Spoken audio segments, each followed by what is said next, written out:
today we're in the process of taking the floor out. In order to take the floor out, we have to take the old wheel wells out to get to the subfloor underneath.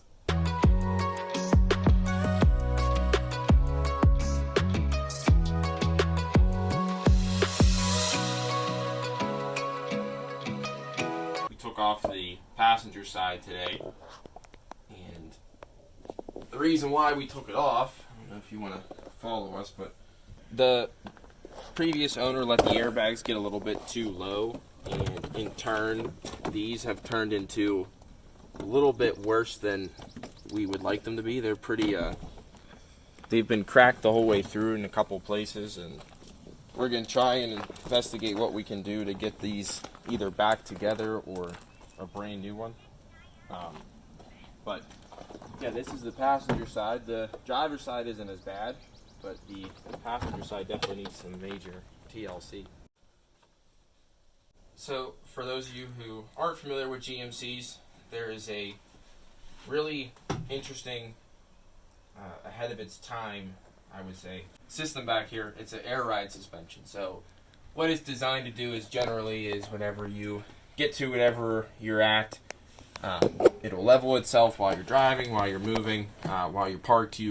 There's switches up there that you level itself. But anyways, it lets the air out of this airbag system to make the coach level. And this one is a prime example of why we're going to switch out the single bag system to a double bag system, because this one doesn't hold air very well. And as you can see with our handy dandy DeWalt inflator here, DeWalt, sponsor us please. We'll have, ours doesn't really hold air very well, so if I add air to this, let's say, so right now it says it's at 59.1. So if I wanted to put in, let's say, just up to 64 here,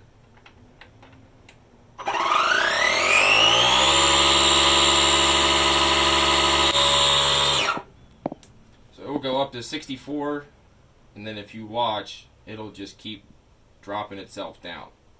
So it's going to 38, 37. It's dropping its way down. It's not holding pressure the way it should be.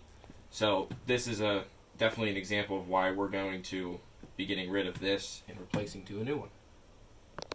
There's quite a bit of water damage and everything in here, and termites and cockroaches and everything else. So we are replacing the floor because the vast majority of it is no good.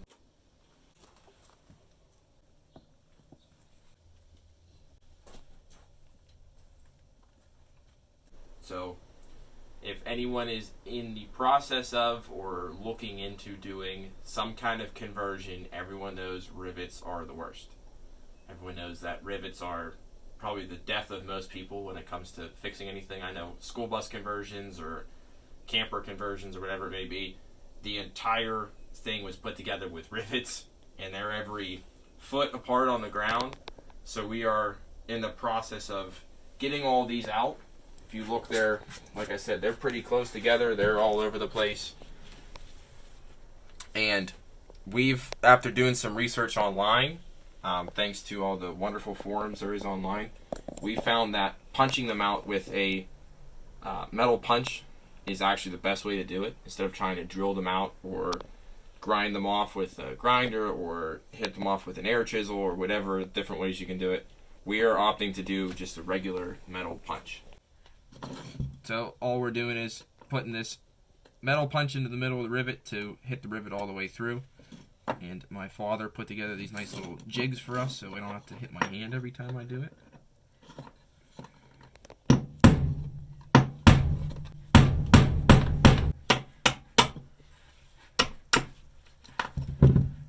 So the other end's all the way through.